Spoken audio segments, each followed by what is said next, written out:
مخبر صادق صلی اللہ تعالی علیہ وسلم نے یہ ارشاد فرمایا تھا کہ دجال کو جو مسیحا سمجھتے ہیں وہ یہودی ہیں. یہودی اس کے انتظار میں کتنی صدیاں گزار چکے. آج میں یہودیوں کا ایک کیلنڈر نکلتا ہے جس کو وہ گاڈ کیلنڈر بھی کہتے ہیں, خدائی کیلنڈر کہتے ہیں. اس کیلنڈر کو ابھی 5777 سال گزر رہے ہیں, یعنی تقریباً 5500 سال پرانا ایک کیلنڈر ہے. اس تاریخ سے آج بھی یہودی چل رہے ہیں. اس تاریخ کو وہ سب سے زیادہ عظمت والی تاریخ سمجھتے ہیں جس میں 3 بار 7 آ رہا ہے, 5777 میں. اور اس تاریخ کی نشاندہی ان کی پرانی کتابوں نے کی تھی. اس اعتبار سے اب یہ بڑی تیاریوں میں لگے ہوئے ہیں. میں یہودیوں کے ٹاپک پر اگر عرض کروں کئی دن چلے جائیں گے, کئی دن, کہ یہ آج پوری دنیا کو اپنے شکنجے میں رکھنے کے لیے, سارے انسانوں کو اپنے غلامی کا طوق پہنانے کے لیے جو انہوں نے کیا ہے وہ ہماری سوچ سے بھی بہت دور ہے. ہمیں وقت کہاں ہے یہ سب چیزیں پڑھنے کا اور سننے کا. گیم میں مصروف کر کے جو ہمیں رکھا ہے, ہمیں آپس کے ایک دوسرے کی لڑائیوں میں جو مصروف کر رکھا ہے, سوچنے کا بھی وقت نہیں دیا جاتا. یہودی اپنے مسیحا کا انتظار کر رہے ہیں, دجال کے آنے کا انتظار کر رہے ہیں, اور وہ انتظار ان قریب ان کا ختم ہونے والا ہے. مقدس کتابیں جو آسمانی کتابیں ہیں, اگرچہ وہ رد و بدل ہو گئی, لیکن جو باقیات ہیں تورات میں یا تلمود, یہودیوں کی مقدس کتاب ہے, old testament, new testament, Bible, یہ جو مقدس کتابیں جن کی ان کے نزدیک ہیں, ان کی عبارات, ان کی آیات کے مطابق دجال کے آنے کا زمانہ بہت قریب آ چکا ہے. دنیا کے 3 بڑے مذہب جس میں عیسائی, مسلمان, یہودی, پرانے بھی مذہب, عیسائیوں کے نزدیک بھی دجال کافر ہے, مسلمانوں کے نزدیک بھی دجال کافر ہے. صرف یہودی اسے اپنا مسیحا سمجھتے ہیں, اور ان کے بڑوں نے یہ سارے پیشن گوئیاں کی ہیں کہ اس مسیحا کے آنے سے پہلے تمہیں دنیا میں کیا کیا کرنا ہے, وہی تیاریاں وہ کر رہے ہیں. اب آپ کو سمجھ میں آئی ہوگی بات کہ یہودی اتنا انٹرفیئر کیوں کر رہے ہیں, پوری دنیا میں گھس پیٹ کیوں کر رہے ہیں. آپ کو پتا ہے, انہیں بتایا گیا ہے کہ اگر تمہارا مسیحا تمہارے سامنے آنا ہے تو پوری دنیا کو تمہیں اپنا غلام بنا کر رکھنا ہوگا. ہر جگہ تمہاری حکومتیں قائم ہوں گی جس وقت وہ مسیحا تمہارا اترے گا.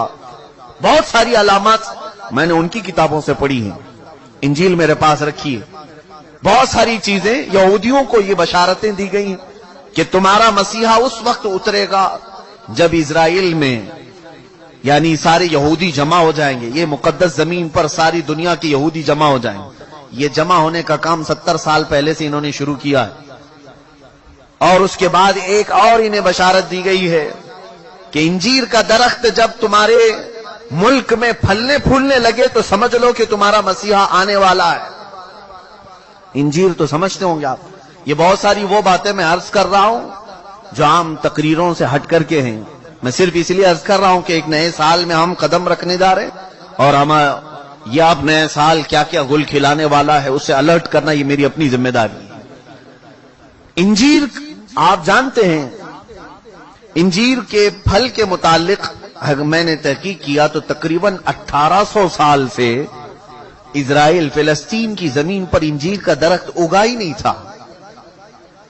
1800 ایئرس 1800 سال پہلے سے, اور اب جا کر کے فلسطین اور اسرائیل میں کثرت سے انجیر کے درخت اگنے لگے اور پھل بھی دینے لگے. ان کی ایک بشارت میں یہ بھی لکھا گیا ہے, انجیل میں یہ عبارت موجود ہے کہ مسیح دروازے پر کھڑا ہوگا جب تمہارے ہاں انجیر پھل دینے لگے. مسیحا تمہارے دروازے پر کھڑا ہوگا. یہ عبارتیں پڑھ کر میں بہت شوق ہوا. کتنی اس میں سچائی ہے وہ اللہ بہتر جانے. اس کے علاوہ یہ بھی انہیں کہا گیا تھا یہودیوں کو کہ جب تمہارے ہاں ایک گائے لال بچیا کو جنم دے, اور وہ لال بچیا ایسی ہو کہ اس کو کسی نے اپنی ملکیت میں نہ رکھا ہو, اس سے کسی نے کام نہ کرایا ہو, اور وہ جوانی میں اس لال بچیا کو تم قربان کرو اور بڑی مقدس عبادت گاہ میں اس کی راکھ ڈالو, تمہارا مسیحا اتر کر آ جائے گا. یہ بھی کتاب میں ہے.